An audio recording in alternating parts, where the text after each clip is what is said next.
Astronauts to the moon. Ignition sequence start. 3, 2, 1. Houston, we have a problem. Liftoff. We have a liftoff. We copy you on the ground. You got a bunch of guys about to turn blue. What you're seeing here is a mirage.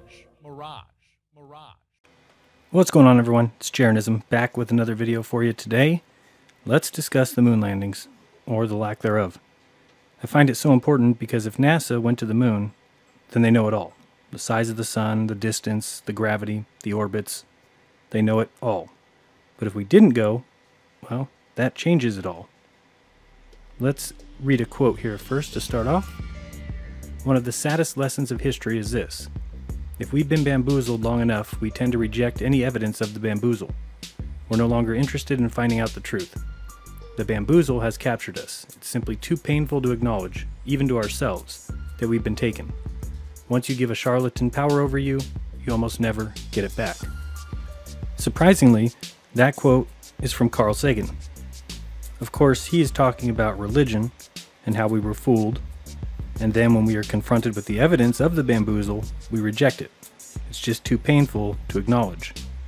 But truth be told, science can also pull off a bamboozle of its own, especially if they were able to put something in textbooks and then call anyone who questions it a nut job. Here's another great quote from Carl Sagan. Finding the occasional straw of truth awash in a great ocean of confusion and bamboozle requires intelligence, vigilance, dedication, and courage. But if we don't practice these tough habits of thought, we cannot hope to solve the truly serious problems that face us, and we risk becoming a nation of suckers up for grabs by the next charlatan who comes along. And finally, a third quote from Sagan. If we are not able to ask skeptical questions, to interrogate those who tell us that something is true, to be skeptical of those in authority, then we are up for grabs for the next charlatan, political or religious, who comes rambling along. And so that's what I'm doing. Being skeptical, asking questions. Like, why are the facts around the moon landing easily forgotten? Let's start with Neil Armstrong and his greatest memory, that first step. One small step. It was a step, right? Or was it a leap? Let's see if he can recall. Men walk on moon. The stage, the scene was this. Sunday, July 20th, as for the first time in our world's history, at 4:18, landing on the moon. After several hours in the module, at 10:56 p.m., one Neil Armstrong emerged, stepped down, placed his foot on the moon, and said, "One small step for man, one giant leap for mankind." And why did you say those words, Neil Armstrong? Well, it was a natural thing. It was a step off the lunar module, a very short step, only about 6 inches down from the step. But more than 1/3 of Americans had been working for a decade to make this happen, and it had been a lifelong dream, so it was a big step for all of those people. So you may have noticed there that Armstrong said that more than 1/3 of Americans had worked for a decade to make this happen, and that it was a big step for all of those people. He also says it was a small 6-inch step.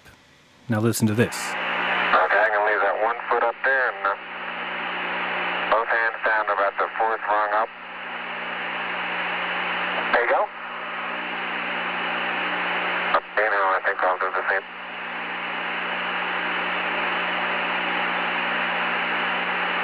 A little more. About another inch. There, you got it? That's a good step. Yep. About a 3-footer. Very short step, only about 6 inches down from the step. That's a good step. Yep. About a 3-footer. About 6 inches. About a 3-footer. About 6 inches. About a 3-footer. About 6 inches. Beautiful, beautiful. Isn't that something? Magnificent sight out here. Magnificent desolation. Well, that sure is interesting. 3 feet or 6 inches. It was definitely one or the other, I guess. Let's talk briefly about Marion Moon. Buzz Aldrin's mother, who committed suicide a year prior to the television spectacle called the moon landings, because she was worried about the fame that would follow Buzz. Now, let's stop and think. So a year prior to Buzz going to the moon, his mother kills herself because her son will soon have fame and media will be all around. To me, that just doesn't make sense. Would a mother possibly cost her son his trip to the moon by killing herself? Well, she did, and days before the Apollo trip, during a press conference, the 3 astronauts are asked, I wondered if each of the 3 could tell us very briefly how your families have reacted to the fact that you're taking this historic mission.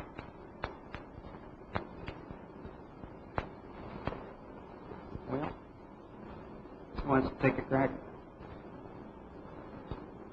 Well, I think my particular case, my family has had 5 years now to become accustomed to this eventuality, and over 6 months to face it quite closely.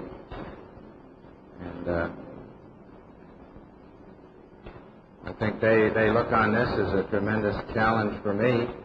They look upon it also as an invasion somewhat of their privacy and a removing of my presence away from the family for a considerable period of time.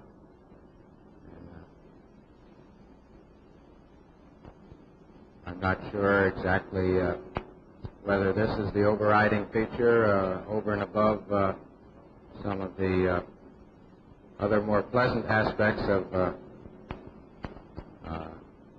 particular job that I have as far as it affects my family.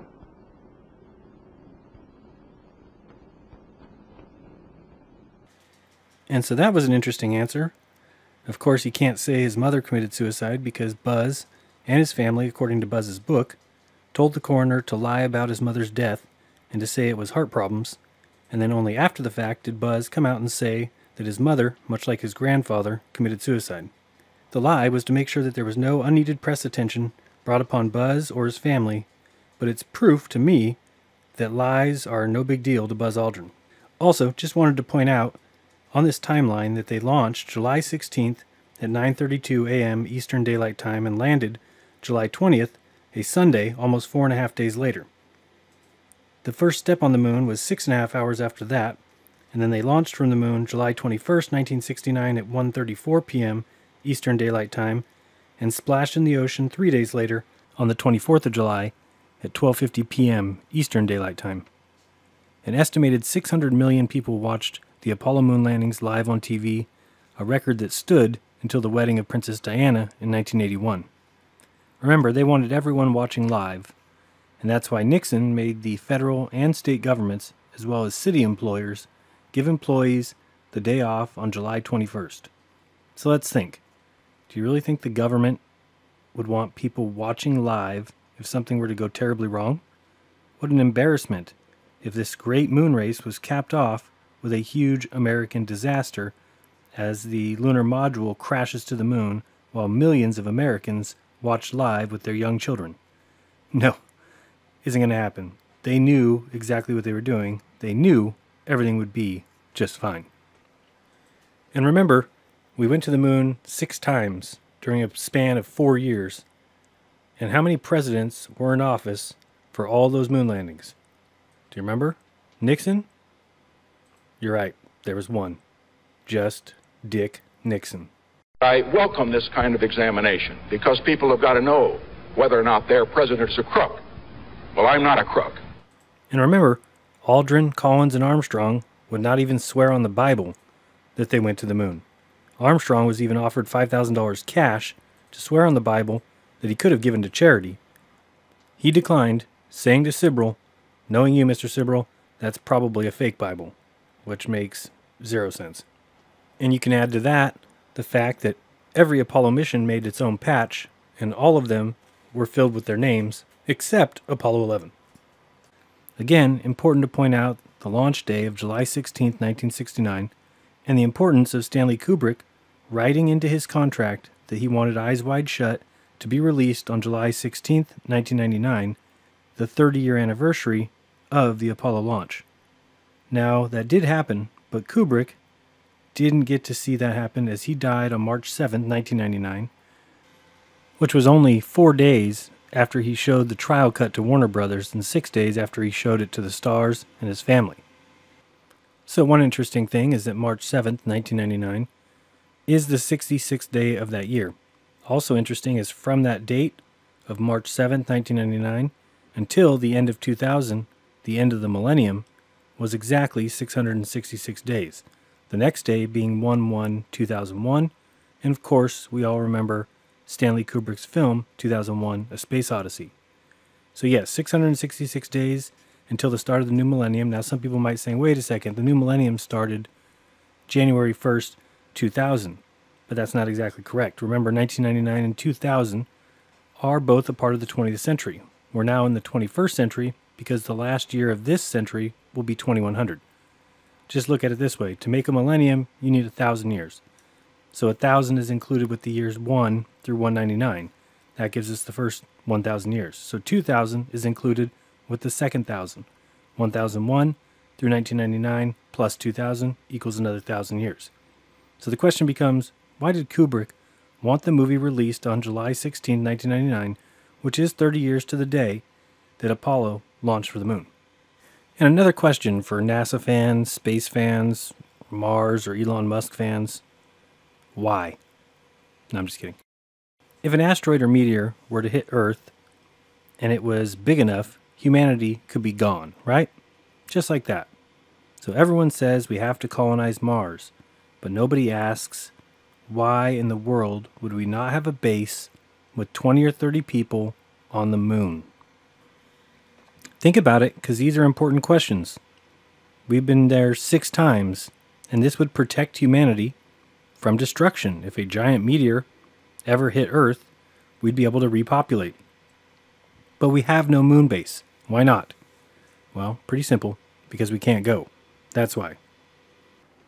And we already talked about Buzz's mom, but we didn't discuss Armstrong and his becoming a recluse when he returned from the moon, seemingly honoring all his NASA commitments, but not granting personal or private interviews. And Neil just acted funny, including in 1994 when Hallmark made an anniversary ornament with Neil's likeness and a soundbite of his famous first words on the moon. Neil promptly sued Hallmark for the use of his likeness. He isn't the only one. Buzz sued Topps in 2009 for including him in the American Heroes series. Topps argued that the historical images were simply protected as free speech. Luckily, the judge agreed, stating that the images were protected as free speech and a matter of issue of public interest. Buzz had no problem selling his slide rule, his underwear, and even pocket change that he supposedly took to the moon, however. What a class act. Aaron Rainon made a good little documentary called Did We Go?, when the state of Ohio paid him to spend a year trying to prove we went to the moon. Here's a short clip from when he went to Neil's hometown attempting to speak to him.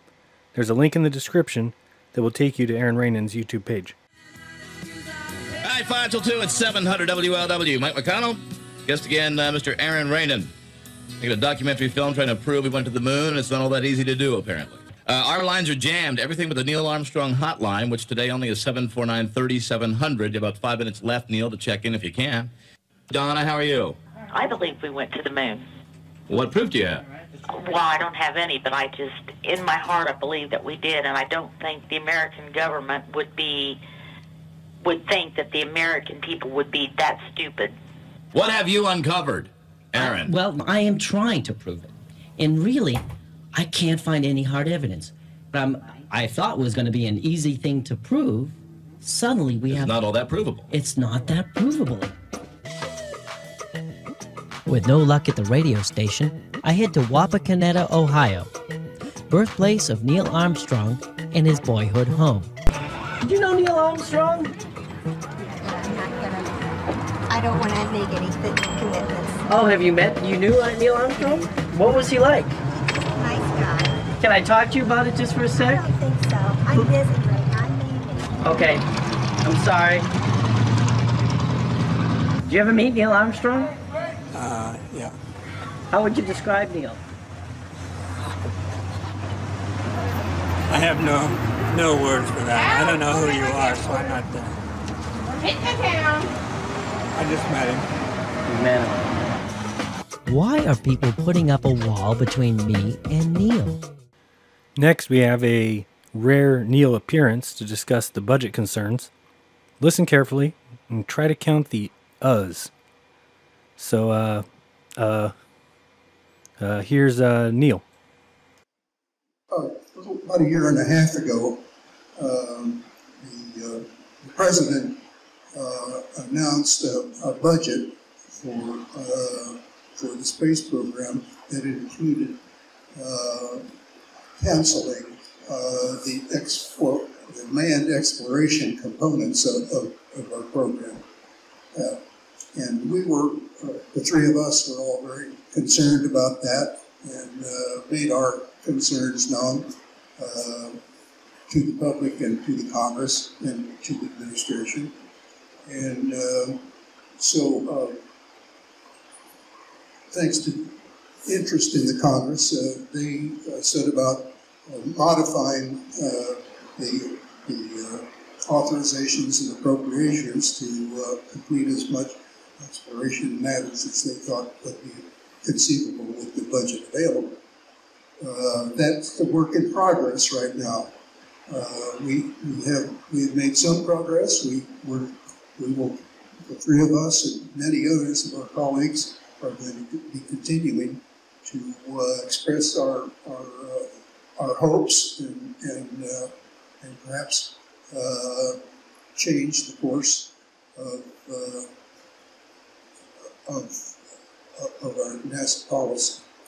The simplest part is that we have spent, we collectively, our nation and our citizenry has invested a half a century of their best intellects and their best perseverance and their best determination and a lot of taxpayer resources to become a leader, establish a leadership position in the space arena.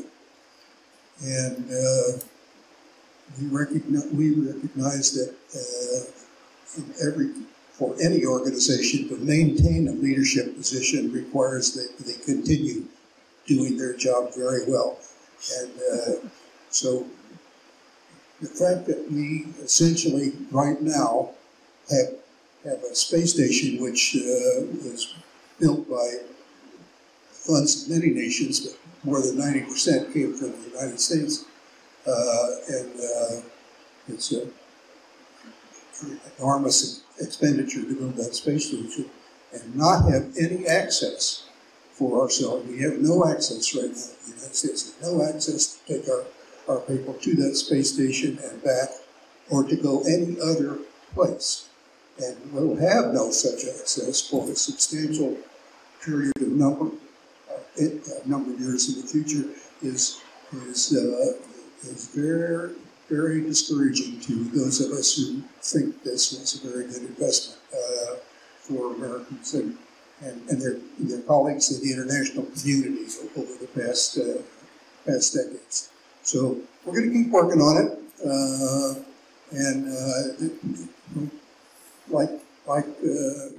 Yeah, man, that's too bad. No access to space.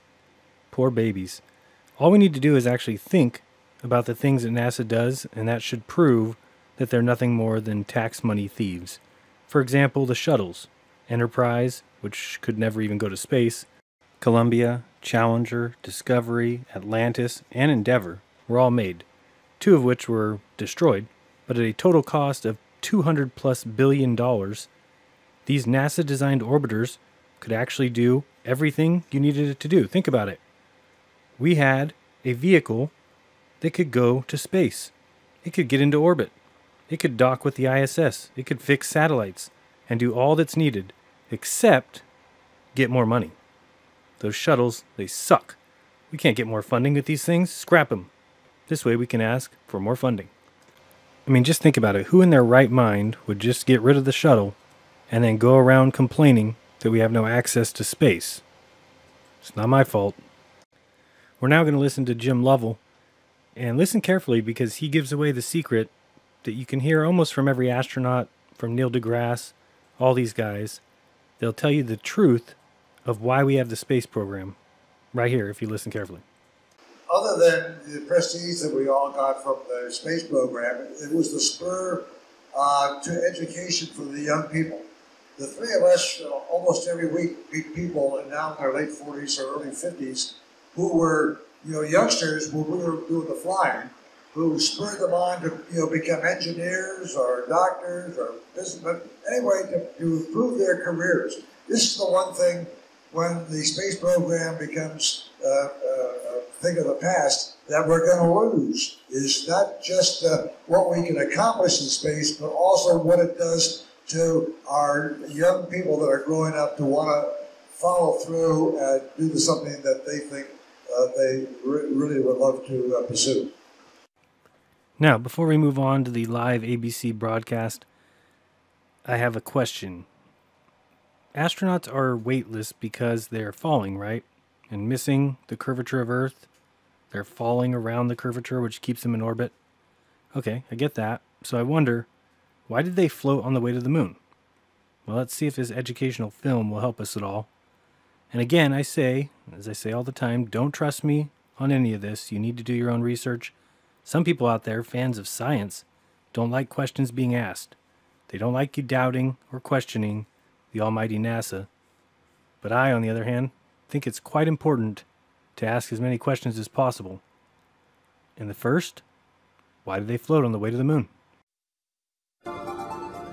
Another thing you should know is we just don't float around on the orbiter because there is no gravity. We still feel Earth's gravity. So why are we floating? Because we're falling. Let's say the string is gravity. And let's say this apple is like a spaceship orbiting the Earth. You see, it's gravity and our speed that keeps us in orbit. Without gravity, we would fly off into space and never come back. Here's another example. When I drop this apple on Earth, it falls. When I drop an apple here on the space shuttle, it falls too. It just doesn't look like it's falling. And that's because we're all falling together. The apple, me, and the orbiter. But we're not falling towards the Earth, we're falling around it. Let's imagine that we can send Bruce down to the nearest elevator on Earth.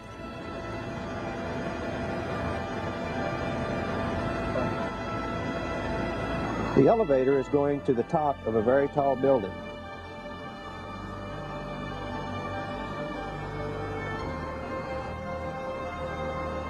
Suddenly, when he reaches the top, the cable breaks, and the elevator car with Bruce in it begins to fall. What will happen inside the elevator? Well, since he's falling, and the elevator is falling at the same rate, he starts to float. His body isn't pushing on the inside of the elevator anymore. He has no weight. He's weightless. If he had an apple with him, it would float too, just like the one in the orbiter, because Bruce, the apple, and the elevator would all be falling together. So, I don't get it. Why do astronauts float on the way to the moon? Perhaps I missed the explanation there. So, I went to Ask an Astronaut to find the answer.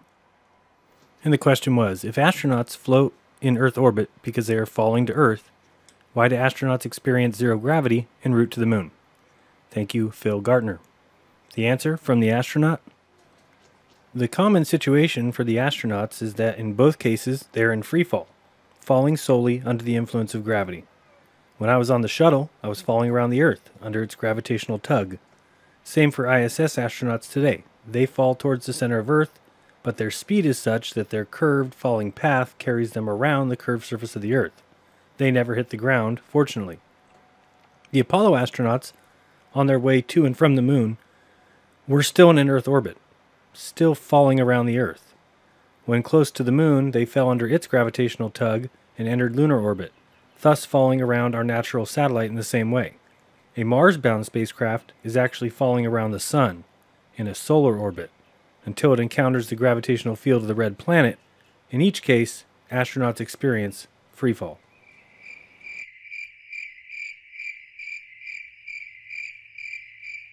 So I don't get it. All we got to do is look at this. I understand orbits going around the Earth, missing the curvature. Okay, got it. But now we head off towards the moon and we're still falling around the Earth? Missing the curvature. I don't get it.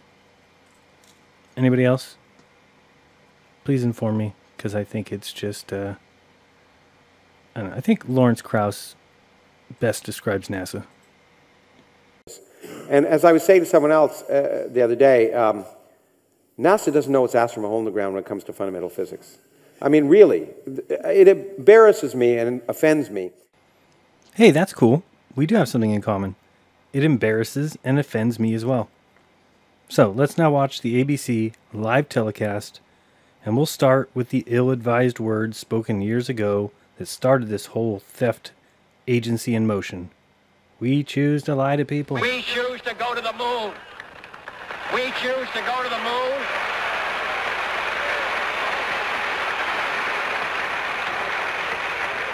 We choose to go to the moon in this decade and do the other things.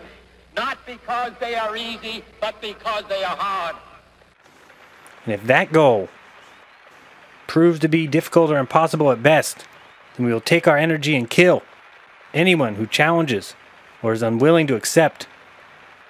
That one will have his head blown, and we'll put Johnson in. So fuck you.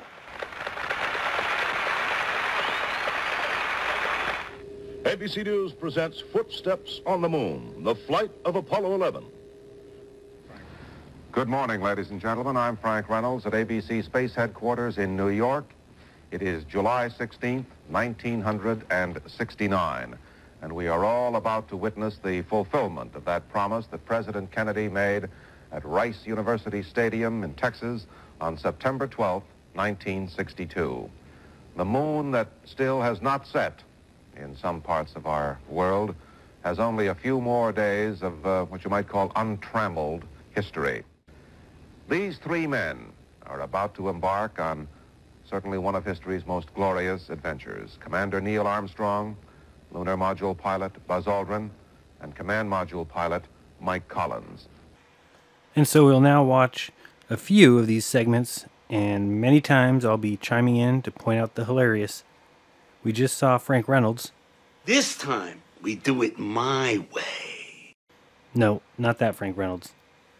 And coming up next, Jules Bergman. Good morning, Frank. We're at T-minus 2 hours and 28 minutes into the scheduled launch of Apollo 11 at 9:32 a.m. Eastern Daylight Time. And the countdown has been going spectacularly until about 10 minutes ago, just before Neil Armstrong, Mike Collins, and Buzz Aldrin started to get into the cabin of Apollo 11. And then a slight leak developed in a valve system that replenishes the liquid hydrogen for the third stage of the Saturn V, the S4B stage. The valve in question is not on the spacecraft itself, but on GSE, or ground support equipment. It's the same valve, the very same valve, by the way, that leaked back on Apollo 10. Everything else here, Frank, is holding up very well. There's a forecast of clouds at 15,000 feet. As we look back to pad 39, right directly behind our ABC News Space Headquarters here at the Cape, you can see the clouds over the ocean.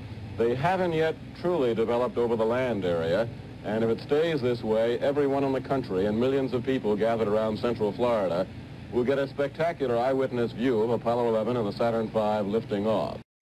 And one of the coolest parts of the Apollo 11 launch was the see-through rocket, the see-through Saturn V. Pretty amazing technology. Led by security guards, waving a farewell. So if you watch here, you'll see Buzz, Neil, and Mike coming down these steps, but if you look behind them and to the right, and I'll play it again here so you can see, there's two other guys that seem to be ducking behind that bus. They're wearing some sort of plastic silver suit, some Mylar guys, I don't know. Pretty strange. Anyone know who they are or what they're trying to hide? We're back at ABC Space Headquarters in New York. I'm sorry, that's just funny. ABC Space Headquarters in New York. The commander of the mission is 38-year-old Neil Armstrong, the only civilian among the three-man crew. How is Neil a civilian? He was in the Navy, and he fought in the Korean War and flew 78 missions. That'd be like saying Barry Bonds is an amateur baseball player. The pilot of the lunar landing module is Edwin Aldrin, Jr., 39 years old and an Air Force colonel. 38-year-old Michael Collins, a lieutenant colonel in the Air Force, is the pilot of the command module. It will be his job to circle the moon while Armstrong and Aldrin are down on its surface. All going very smoothly here with the count. Among the distinguished visitors here this morning, along with Vice President Spiro Agnew, is the former President Lyndon Johnson. There's our live picture from the VIP stands on the other side of the VAB and Launch Control Center. Behind the former President is former NASA Administrator James Webb, sitting in the picture, and many other dignitaries gathered there. Some 8,000 dignitaries in all invited by the Space Agency as guests. 8,000? I circled the grandstands here.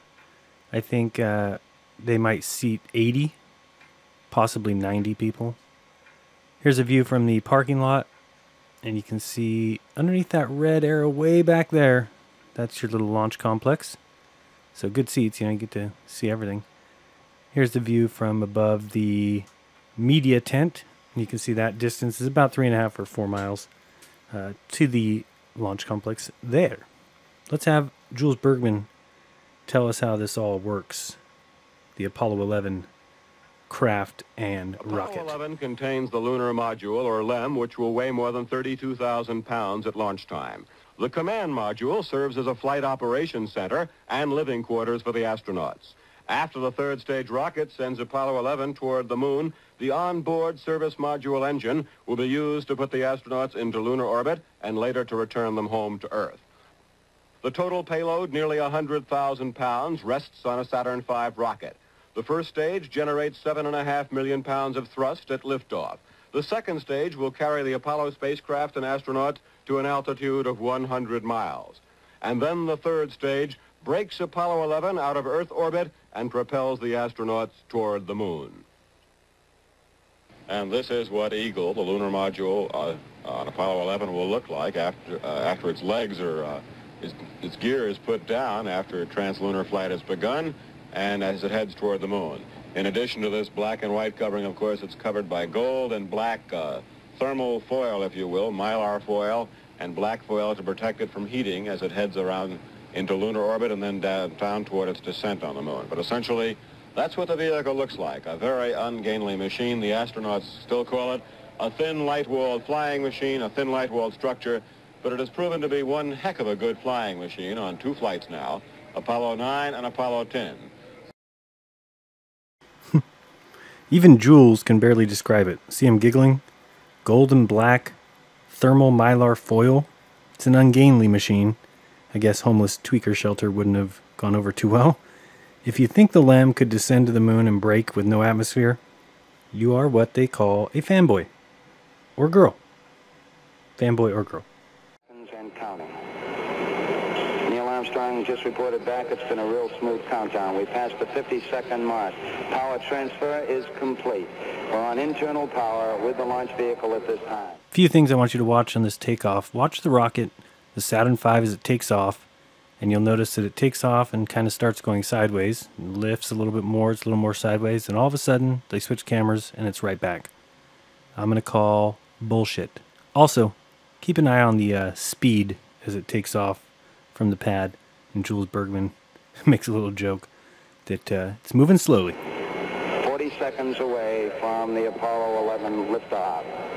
All the second stage tanks now pressurized. 35 seconds and counting. We are still go with Apollo 11. 30 seconds and counting. Astronauts report it feels good. T-minus 25 seconds. 20 seconds and counting. T-minus 15 seconds. Guidance is internal. 12, 11, 10, 9. Ignition sequence start. 6, 5, 4, 3, 2, 1, 0. All engine running. Liftoff. We have a liftoff. 32 minutes past the hour. Liftoff on Apollo 11.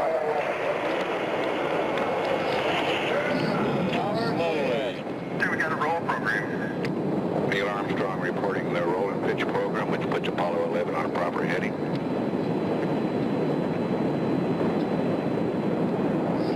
Slowly, but gathering speed.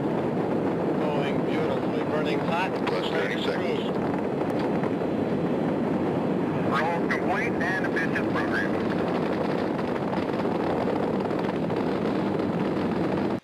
How was it roll complete if it never rolled? Burning hot and burning true. Whatever the hell that means, Bergman. So fake. You'll see a strange shadow here in a second. Pretty interesting. It's always switching cameras, going back and forth. It just looks disgusting. I'm not sure how people can watch this and believe that it's a rocket, there was the shadow part, with astronauts aboard. I mean, give me a freaking break. I mean, listen to Neil talk here. He's got no elevated heart rate, no jump in his voice, no rattling. Just cool as a hoaxer can be. Congratulations, Mr. Armstrong. Fine job indeed.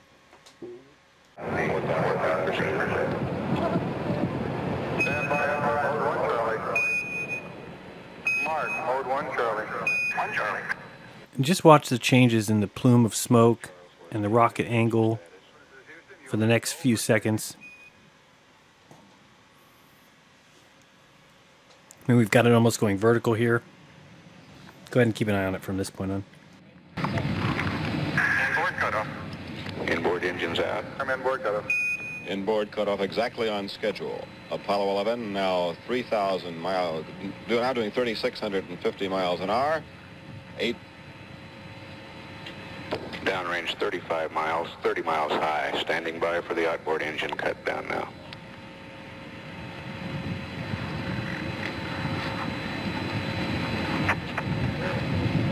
Staging. And ignition. Armstrong reporting staging and ignition. The first stage engines have burned out exactly on schedule. The second stage engines have lit off. Houston, thrusters go. All engines, you're looking good. All right, Roger, you're loud and clear. Houston. Jules has something to say here. Very funny and very true. And it's still the case for me today. Still in sight from our long-range cameras. Burning hot, straight and true all the way. Toward a moon 218,000 miles distant. A moment many Americans, many people never believed could happen or would happen. I still don't. 190 miles downrange now, 72 miles high, velocity 11,000 feet per second. And the first major hurdles have been passed for Apollo 11. All going very, very well.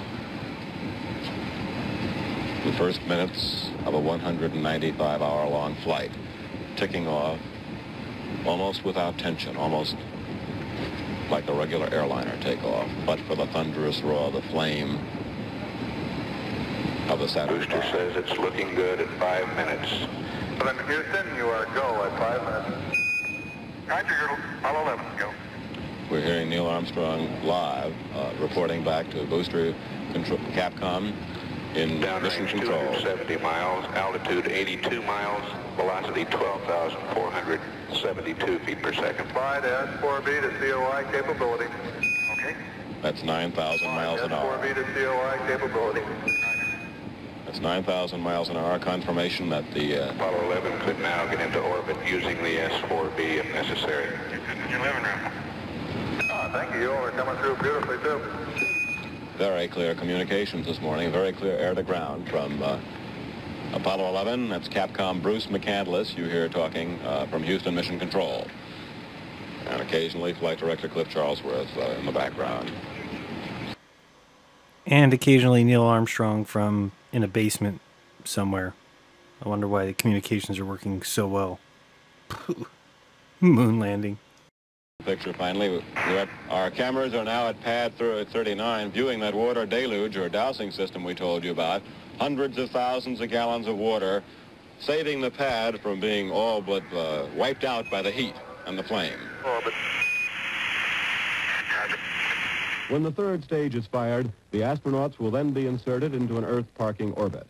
The guidance system has already computed the trajectory needed to intercept the moon. The confirmation of that trajectory or course will be relayed by Houston to the astronauts.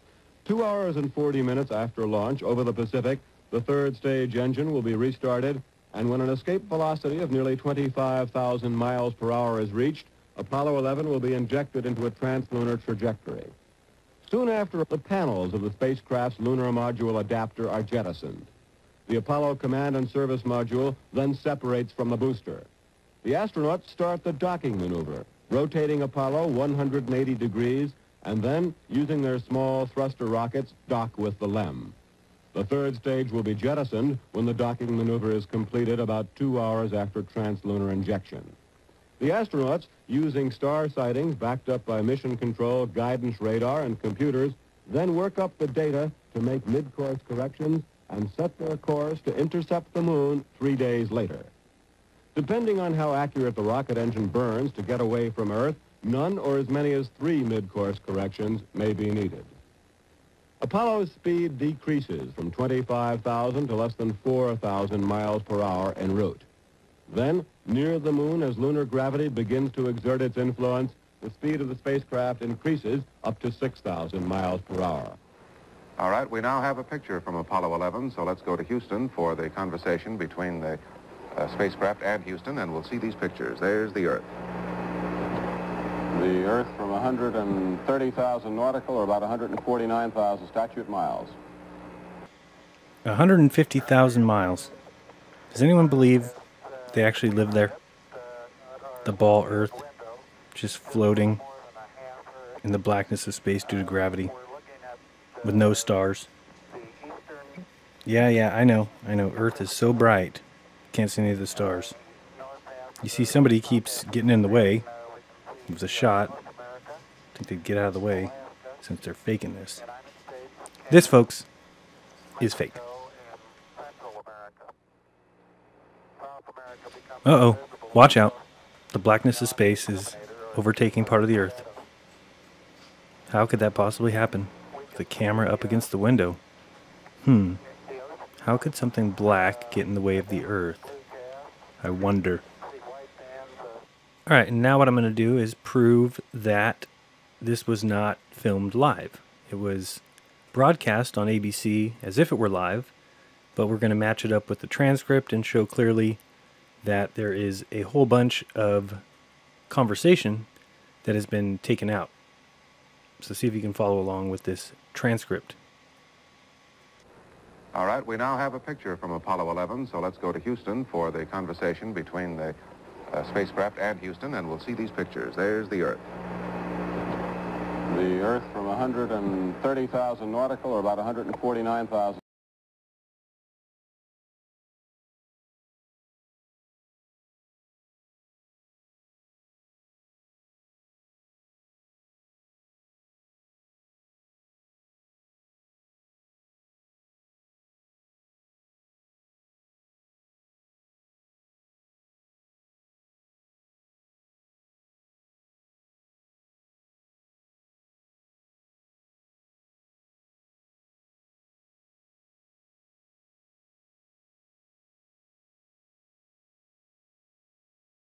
Becomes invisible just off beyond the terminator or inside the shadow. We can see the oceans with a definite blue cast, see white bands of major cloud formations across the Earth, and can see coastlines that got the western U.S., San Joaquin Valley, the Sierra Mountain Range, the peninsula of Baja California, and can see some cloud formations over southeastern U.S. There's one definite mild storm southwest of Alaska, looks like about 500 to 1,000 miles, and another very minor storm showing the south end of the screen near the, a long way south of the equator, probably 45 degrees or more south latitude. Okay, so what you'll see here is he stopped at the word latitude, and you'll see more text, can pick out the browns and the landforms pretty well. And then these other additional pages have all been omitted, yet this was the live footage shown on ABC. And you'll see about 4 pages of text have been missing, and then it will pick up again with them saying they can see the Earth out the window. We were saying, Cliff Charlesworth said... we can still see the Earth through the left window, and it appears that we can see a floodlight off to the left, either that or some sun shafting through the hatch window. Almost looks like 2 Earths. That's a floodlight. Now we're coming in. Can't quite make out who that had.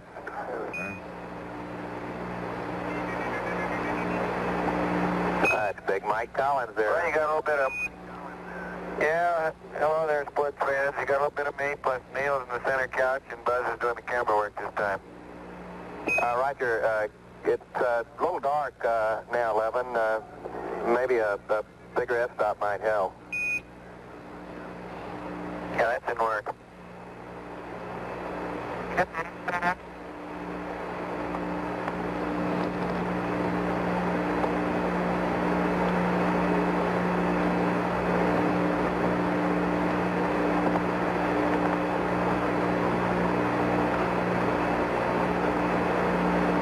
getting a lot better now, 11. Mike, you coming in 5 by. I got a good... Well, I put on a coat and tie if I'd known about this ahead of time. Is Buzz holding your cue cards for you, over? And we're going to discuss that in 1 second, but let's take a look at this. So, if you watch carefully, you'll actually see that they are faking this shot. As the camera clears up here, you'll see what they're doing. They're recording from one side of the craft out the opposite window. So imagine being in an airplane and shooting video with the lights out of the opposite side. Now you'd have to black out the other windows, but clearly it's possible. Because if you look carefully, you'll actually see that bright light coming through there, which is probably the sun or could be the Earth, but you'll also see the Earth down here in a little bit. Remember, they're 150,000 miles out. And you'll see that bright light coming in there and the Earth light there coming in your lower right. Let me show you an example of what I'm talking about. So let's say we jump in a plane like this, and you'll see I kind of blacked out or covered up the other windows, so we just have one circular window. And then what we can do is turn off the lights. So once the lights are out, all of a sudden we have something that looks kind of like the Earth. And we could use the actual picture of the Earth below us like this, and then we could even use a cardboard cutout and create kind of a phase like this. But I think what would be even easier is to just use the brightness of the daytime sky. So for here, we're just looking out this window at the blue sky. And then what you do is you create some transparencies. You could create different phases.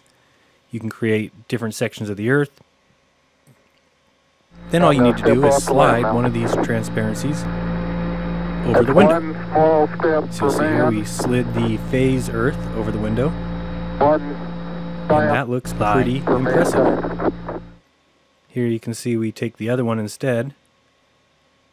Or this is still the phase. In a second we'll take the full Earth and try that as well. And all we had to do was just cover up and black out all the windows but one. Then shut off the lights and film from the other side. So you'll see here we put the full Earth there. Now it's just a transparency slid right over. And voila. The only problem is there's no stars. And you just got to make sure nobody turns on the lights of the airplane, as we just saw them do. Now, of course, to get rid of the star problem, lucky for us, we're NASA, and we can just tell people the stars don't show up in our pictures. Sorry, and half the astronauts will say they've never seen them, and the other half will say they do. And people will argue across the world on your behalf, so it's really not even that difficult of a deception. Now, this next part is very interesting. I'm going to have on the screen the transcript of the Apollo 11 trip so we can read the text at the same time as listening to the audio, and you'll notice that they omitted something pretty significant. I don't know why they do this. It just gives us more evidence, but they've done it, so listen carefully. It's getting a lot better now, 11. Mike, you coming in 5 by. I got a good... Well, I put on a coat and tie if I'd known about this ahead of time. Is Buzz holding your cue cards for you over? Cue cards have a no. We have...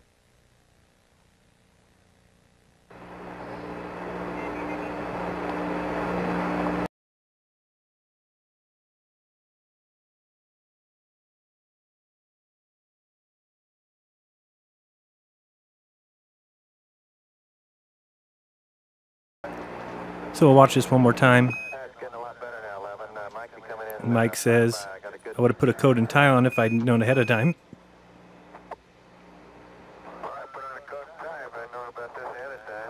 Then they ask, is Buzz holding your cue cards for you?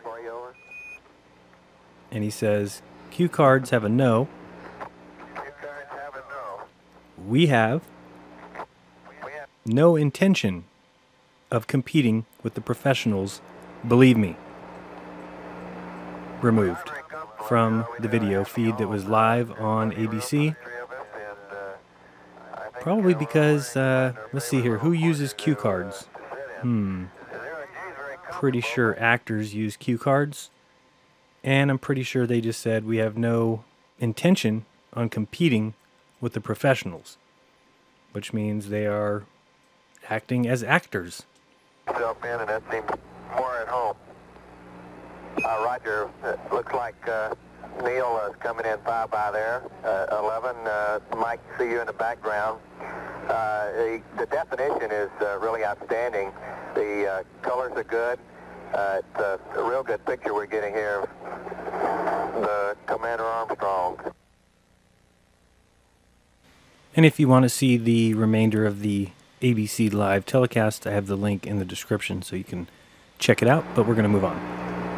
Good afternoon once again. We are, in fact, about to see more pictures now from of the lunar surface from Apollo 11. With me here in our space headquarters in New York is our science editor, Jules Bergman. Jules, these should be interesting shots. Frank, Apollo 11 is now on the near side of the moon, coming up on the Sea of Tranquility, the landing area where Armstrong and Aldrin are scheduled to land tomorrow at an altitude of 102 miles, and we're just getting the TV picture. Let's go to it for Apollo control. Apollo control, Houston. We acquired TV at 78 hours, 24 minutes, 11 seconds. Currently, our orbital parameters show 104. Altitude, an apoloon of 170.2, a paraloon of 61.3 nautical miles, those are. Now remember exactly what we are seeing here, or recognize at least what they say we're seeing here. This is a film of the lunar surface as the craft is going by in orbit at 4,000 miles per hour and 110 miles in altitude. Let's take a close look and see if it matches. Ignition. This is equivalent to 13 minutes before ignition, and we're at about 80 degrees east, I guess. 83 degrees east. Would that correspond to location you're holding in, President? Roger, we're showing your present position is about 76 degrees east, looking back towards the east.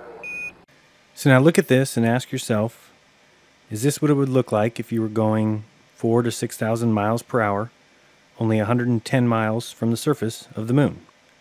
It looks to me to be either a view through a telescope, possibly, or the filming of a giant model of the moon. And of course, many people have seen the model of the moon and the track that NASA had built in the late 60s. Pay attention to the lower right-hand side right now, and you're going to see almost a masked out something. See here, it turns white and then kind of disappears. Very interesting there. But yeah, let me show you some models of the moon that NASA had built, and you tell me if that's all that we're looking at here. Certainly doesn't seem like it's the surface of the moon. And so, just showing you quickly some of these images of these artists who were hired by NASA to paint an exact replica of the moon. You also see this one here, where this artist is making sure to get every single detail so that it can look as real as possible, which I see no reason for, unless, of course, you're going to fake the world. In this image here, something interesting, you see the track behind this artist. You could easily put a wheeled camera and get the same orbiting pictures that we're looking at now. Apollo 11 now flying I'll show you an altitude now of about 110 miles, and of course you'd be considerably lower at the initiation of powered descent. This is exactly the same territory.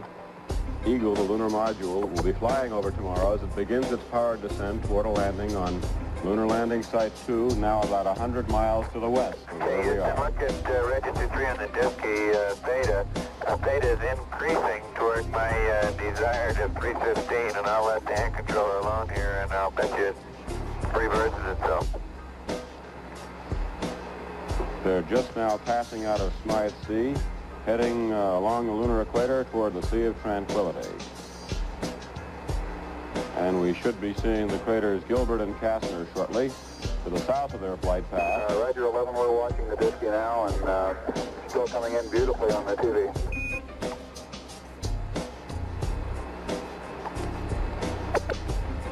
The spacecraft faced around backwards, looking back. Right side of the screen at the present time, there's a triple crater with a small crater between the first and second. And the one at the bottom of the screen is Schubert Y.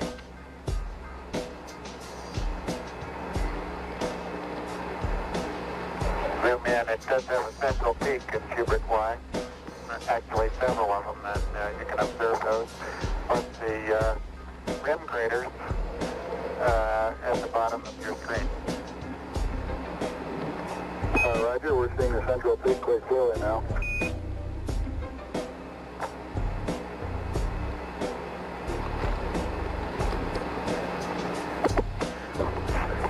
Our view of this tomorrow will be much closer, of course, and be down a good deal closer to the lunar Okay, surface. we're zooming in now on a crater called Schubert N.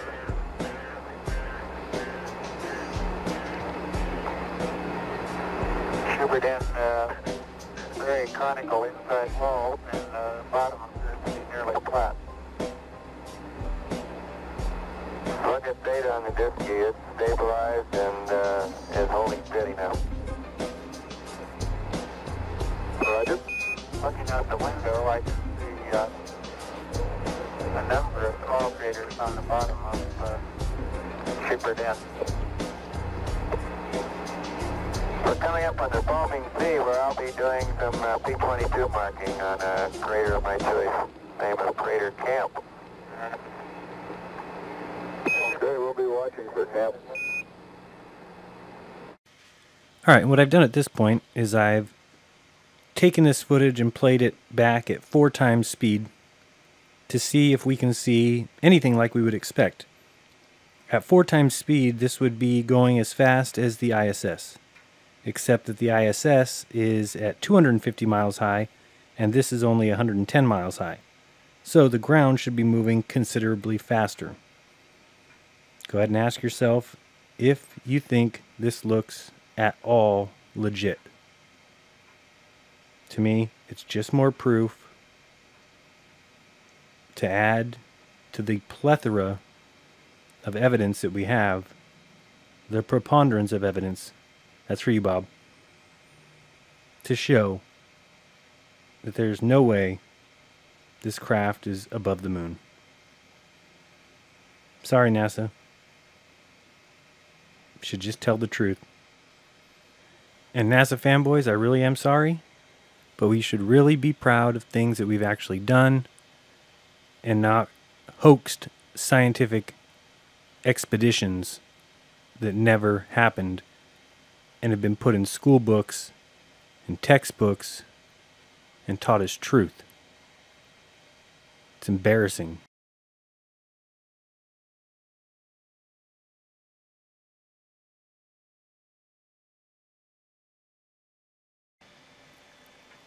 I've also sped up this part, but overall it is simply terrible.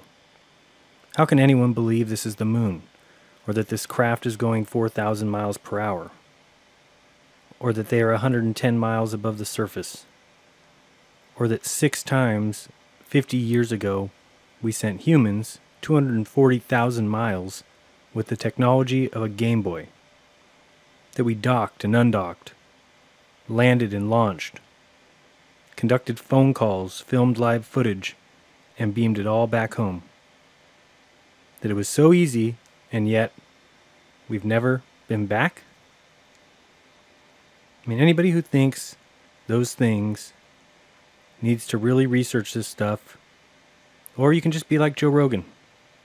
You can just be a human who has chosen to give up their brain, give up their ability to think, and bow down to the scientific men who are smarter than you. Even though, if science is what we were taught, they'd be more than happy to show us the evidence to prove what they claim. Instead, we get laughed at, we get called moron, yet nobody can supply the evidence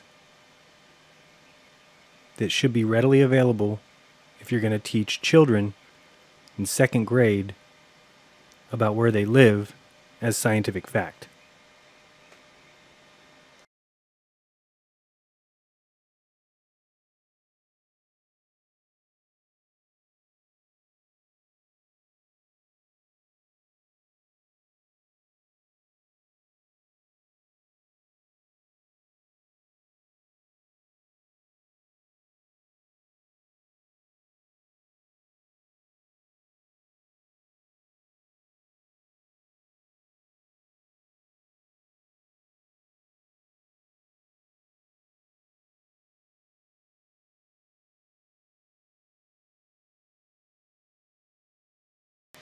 I mean, honestly, watch this footage. This craft is not in any kind of orbit. This is a panning camera on a track or looking through a telescope, at best. It's really time we woke up.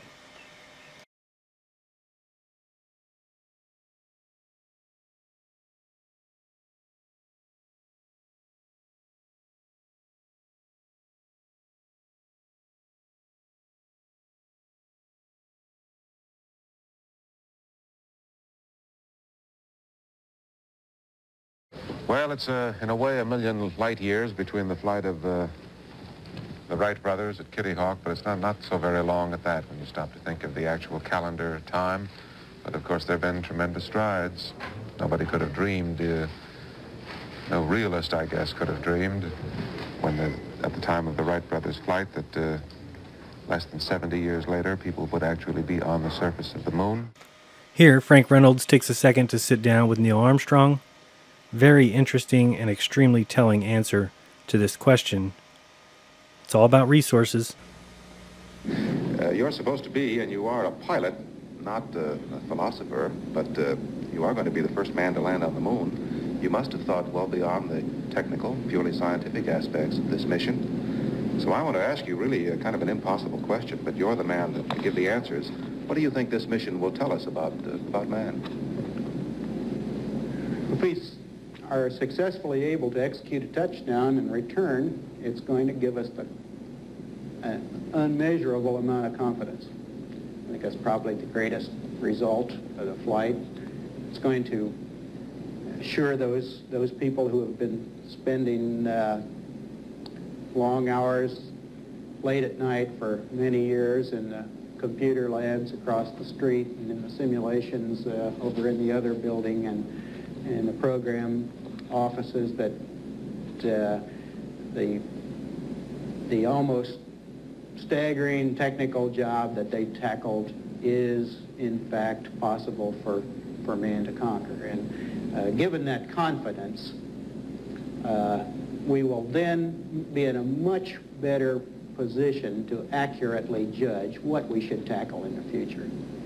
It won't be marred by a lack of understanding of what can and can't be done. It can be judged on its values. Do you think it might help us to maybe solve some of our less exotic problems here at home, on Earth?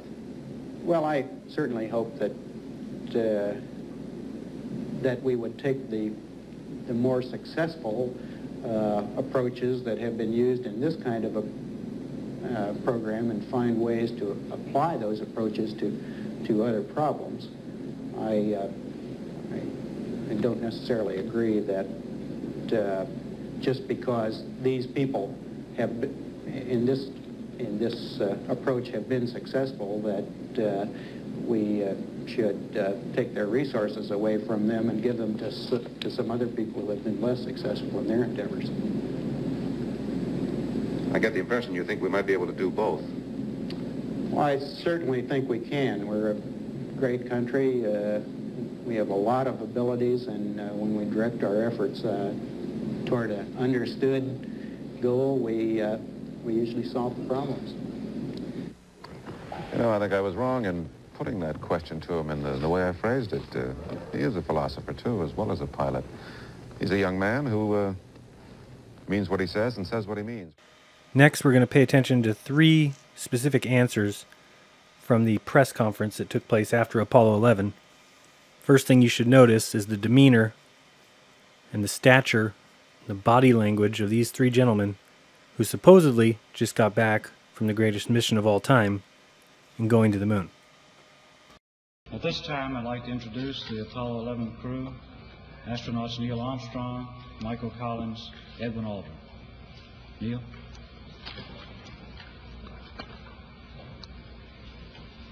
It was our pleasure to have participated in one great adventure. It's an adventure that took place not just in the month of July, but rather one that took place in the last decade. We all here and the people listening in today had the opportunity to share that adventure over its developing and unfolding in the past months and years. It's our privilege today to share with you some of the details of that final month of July that was certainly the highlight for the 3 of us of that decade.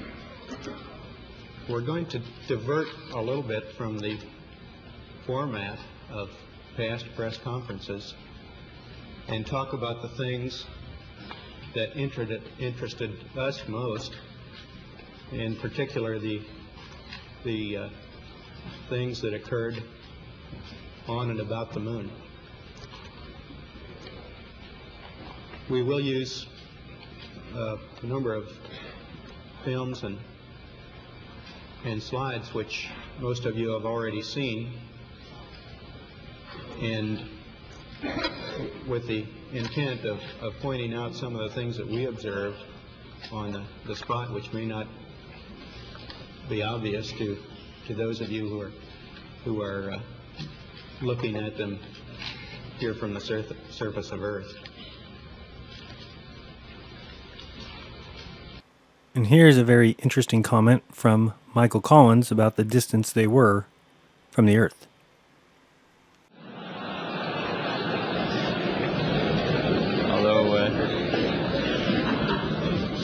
Although we were far from home, we were a lot closer to it than the pure distance might indicate.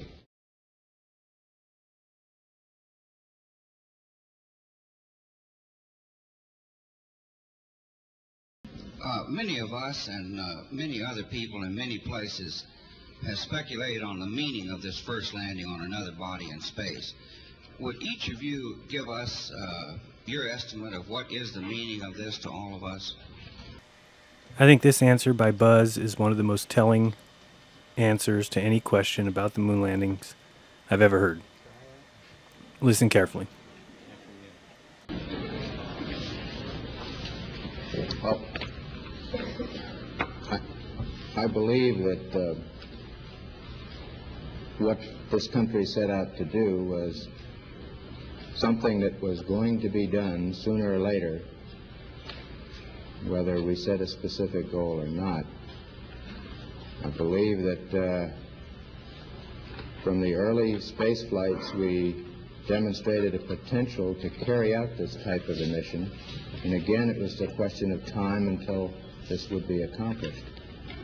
I think the relative ease with which we were able to carry out our mission, which of course came after a very efficient and a logical sequence of flights, I think that this demonstrated that we were certainly on the right track when we took this commitment to go to the moon.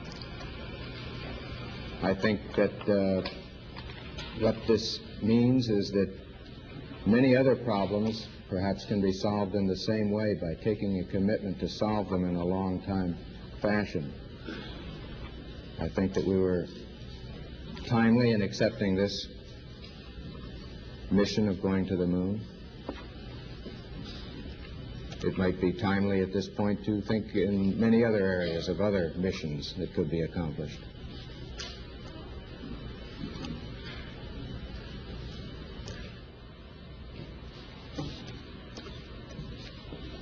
I just see it as a beginning, not just this flight, but in this program, which has really been a very short piece of human history, an instant in history, the entire program. It's a beginning of a new age. Well, let's at least all remember Neil for those famous 2 lines when he landed on the moon. I'm going to step off the limb now. That's one small step for man, one giant for mankind. Not if all goes well, because this is the flight from which man will first set foot on the moon. We almost glibly toss that line away now, man on the moon, but by golly, just think it over. Apollo 11, everything going well for a landing on the moon, 3 hours, 21 minutes, and 14 seconds from now. Houston, Eagle is ready to copy. Houston, you're go for landing, over. Oh, great go. One of the better goes I've heard in a long time. Boy, we're go for landing on the moon. Woo. 30 seconds forward. Hey.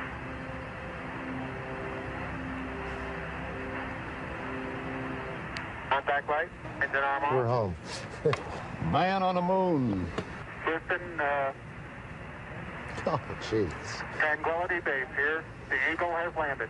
Roger, Tranquility. We copy you on the ground. You got a bunch of guys about to turn blue. We're breathing again. Thanks a lot. Ooh. Oh, boy. Thank you.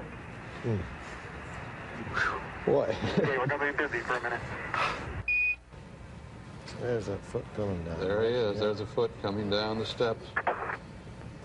Armstrong is on the moon. Neil Armstrong. We absolutely must learn to know when we're being lied to. When jokers are out there pretending and faking, deceiving, and we still have 90% believing. Walter Cronkite is trash. He's a liar. Here he is, saying how happy he is to be sitting at the right hand of Satan. World government is the structure necessary for global justice. I'm in a position to speak my mind, and by God, I'm going to do it. First, we Americans are going to have to yield up some of our sovereignty. That's going to be, to many, a bitter pill. Today, we must develop federal structures on a global level to deal with world problems. We need a system of enforceable world law, a democratic federal world government. Most important, we should sign and ratify the Treaty for a Permanent International Criminal Court. Pat Robertson has written in a book a few years ago that we should have a world government, but only when the Messiah arrives. He wrote, literally, any attempt to achieve world order before that time must be the work of the devil. Well, join me. I'm glad to sit here at the right hand of Satan. And so here's what it all boils down to. Are you going to accept images like this as the best evidence that we went to the moon? These images. I mean, come on, guys. NASA is an utter joke. And people are letting them continue to lie to the world. I mean, look at these proofs taken from 30 miles above the surface. Yet anyone with any scientific background will scream and swear that this proves the moon landings. I don't think it even proves that the CGI artist for the LRO is over 8 years old. All you gotta do is go to Skylab, go check out a Hubble repair mission, watch, and you'll finally get it. You need to go back in time and check whether NASA is real or if they're a fraud. Because we missed the boat. People can fool us easily now. In a second, we're going to look at what's possible with green screen, with chroma key. And so the ISS, spacewalks, all that stuff could easily be faked. So what you need to do is you need to open your eye, seek the truth, test the truth, challenge the current going facts, debunk myths, smash on bad evidence, and don't back down to fanboys that can't see that they follow a religion. The first step of the scientific method is to ask questions, so don't stop. I'm not going to stop, but I always do say, don't trust me, don't believe me. But if you want my opinion, there's no way NASA is telling the truth. Look at what is possible now.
As long as we keep believing, they'll keep faking it. So it's up to us to make sure they know we aren't as stupid as they think. The days of deception are done. Be kind, don't lie, and open up your mind, because there's truth inside. Check out my Patreon. I could use the support if you want to see more. This has been Jeranism. Till next time.